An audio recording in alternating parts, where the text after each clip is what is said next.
Hey, here's another location for you.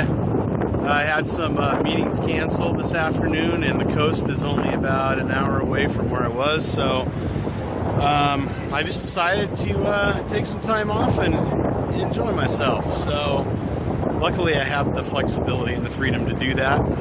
It doesn't happen very often, but it worked out this time. So I head back to Phoenix tomorrow morning, and then I'll probably have to do some work this weekend, but this can be my weekend, my surrogate weekend.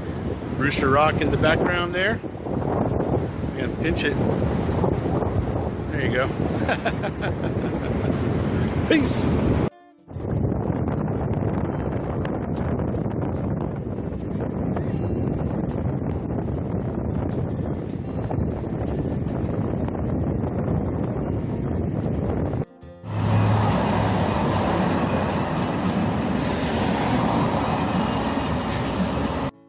This is Fort Clatsup.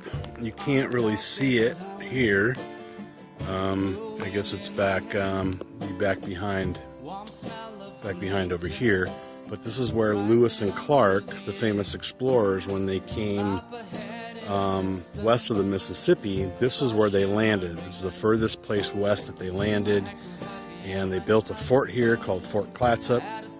Had some fights and wars and stuff, obviously, with the local Indians, but you can just see how grandiose and large these trees are. I mean, talk about old growth. That's just amazing.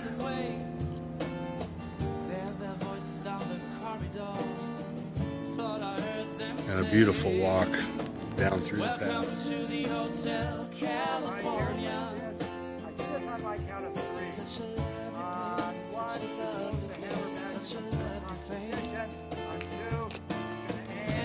romantic Hotel California. It is hot around the time of year. It's like a wildfire. You can find it. If you want to keep your hearing long term. My was Tiffany twisted. If you're holding a camera with both hands, I don't know how you're going to do it. But if you get any small children, you might want to help them out. Okay, looks like our audience is ready. I'm going to ask that this gentleman here not have his how they dance in the courtyard. Sweet summer sweat. Some dance to remember. One, some dance to forget. three. So I called out the captain. Please bring me my wine. We haven't had the spirit here since 1960. Here's the inside of the cabin. It's pretty sparse. One thing that always amazes me is when you look at the beds of places from the 1800s or even before. People were so small. They were very small back then, compared to us, big Americans now, with all the steroids and the milk and whatever else it is that makes us giants. We're bigger than that. I thought Johnny wouldn't fit on that bed. About 6 foot. So I guess that's an example of an Indian garment. I'm not sure which tribe, but the Willamette River is just right down over here. So maybe the Willamette Indians. It's another cabin. Looks like it's got 2 beds in it. It's kind of hard to see. I can't zoom out any further. Just in. So you can see an example of some of the the tools. This looks like the jawbone of an elk, or a cow maybe. Grass eater for sure. Probably an example of a quill and bark, which is what they used to write on. So, and then there's also, looks like probably a Bible, I'd imagine, maybe. Huh? Oh, maybe just a journal book here. Yeah. Journal book inside of a cool little wrapper. Anyway, ram horn. Wow, that's heavy. It's heavy. See, us Aries rams, we're heavy dudes. Okay, and there's just one more room in this bank of rooms. Then there's some more, you know, on the other side. You can kind of see through. Yeah, you can see through there. Pretty simple, but obviously effective. Being the candle nerd that I am, let's see if I can get some decent light here. There's an old candle maker. So they would put the candle in there, stick the wick in, and then hang them up and dry them. Pretty cool. This is the last room.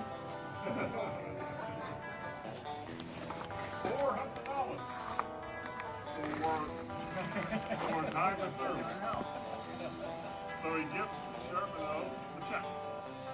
Now she was along on the trip too. Oh, brilliant. Thank you.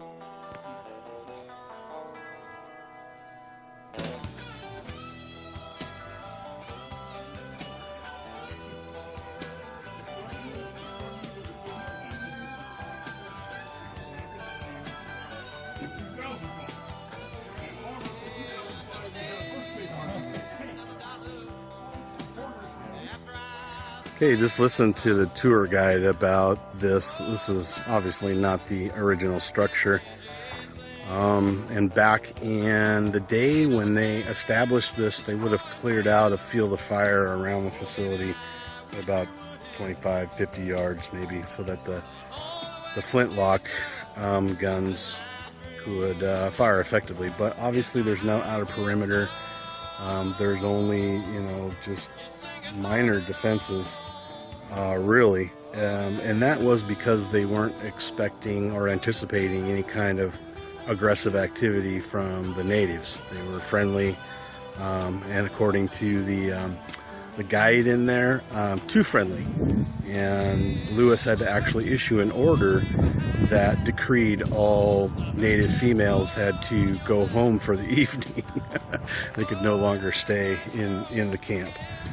But the Indians had a good old chuckle with the construction of the facility itself, because they'd never seen architecture like this before, right? They make their houses out of cedar planks.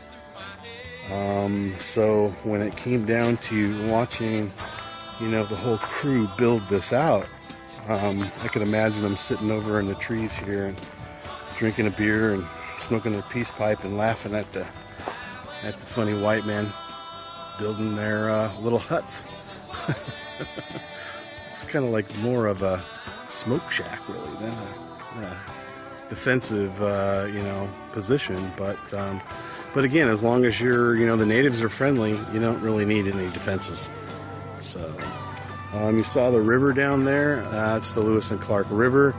And boats coming from England and Boston and all along the East Coast would sail over, then sail around the Cape, and then come over here and trade with the Native Americans, and then set sail and head back.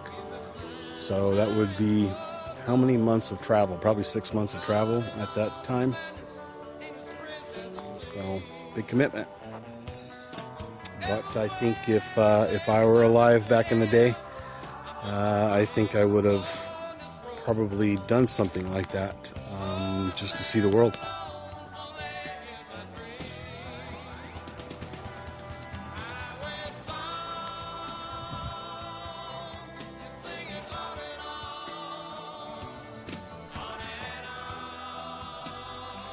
These are some of my favorite plants, these ferns.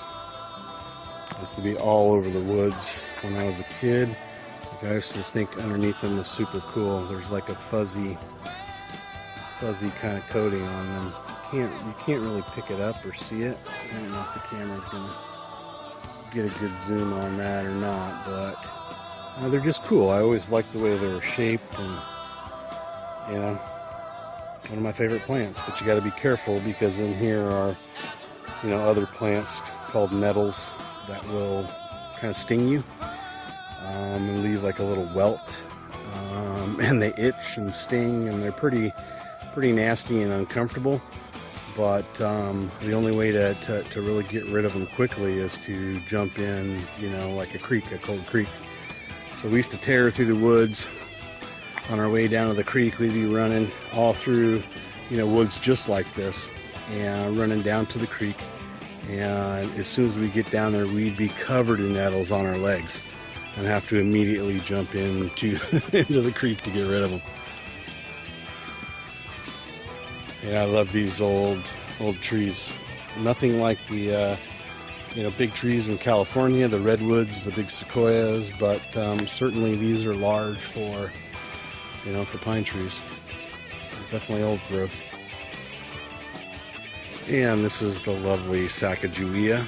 She was Lewis and Clark's guide, Indian guide, who took them, west of the Mississippi into uncharted territory. It hadn't been mapped.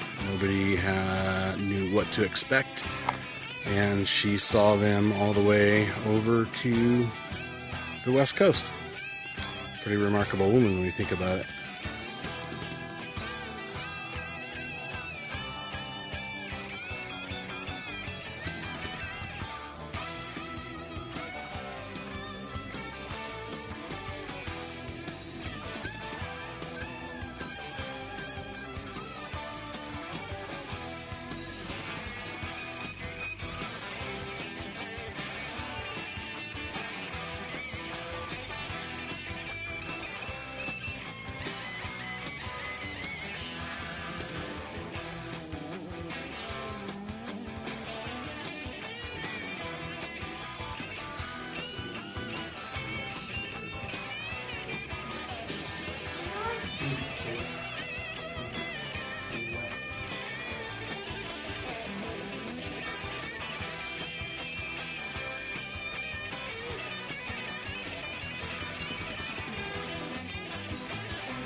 Clark.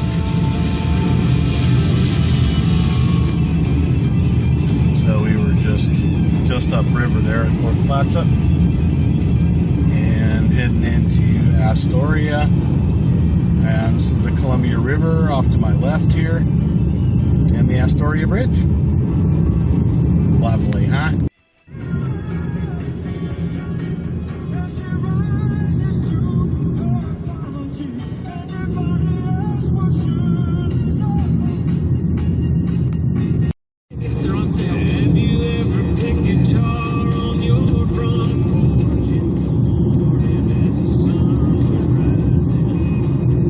Mount St. Helens in the background, or